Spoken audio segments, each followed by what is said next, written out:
secrets is always about quick, healthy, and simple. Food just needs to be simple, does not need to be complicated. I'm gonna show you a dish that's gonna be ready in under 10. I did this at a demonstration and nobody could believe it could be ready in under 10. And one lady actually, she timed it and said it was ready in 7. 1 small onion. And to that, I'm gonna be adding some sliced ginger. Now, I left the ginger a bit chunky because I want to have a little bite when I eat my meal. So let's put all of it in. Chopped garlic. Okay, now we're very close to removing this off the fire and starting the next ingredient.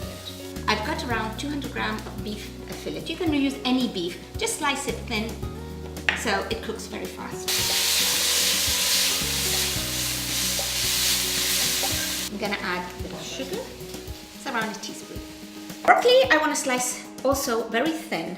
This way it will cook very quick and it looks visually really nice on the plate. And one thing I want to tell you when you cook stir-fried broccoli, there is one way to keep it really nice and crispy.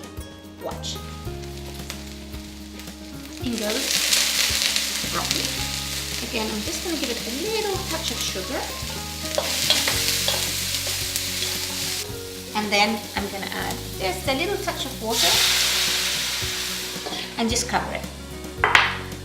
These potato starch noodles, they've been soaked in hot water for around an hour to an hour and a half. You don't need to pre-boil them. This way you get a nice chew when you bite into the noodle. I'm gonna add some soy sauce and some sesame oil.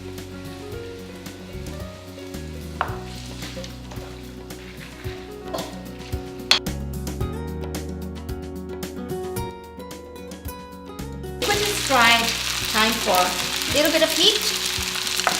I'm gonna return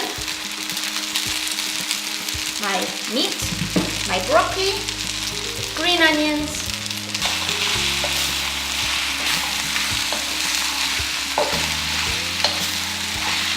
finish off, just a sprinkle of nice toasted sesame seed. And there you go, dinner ready in under 10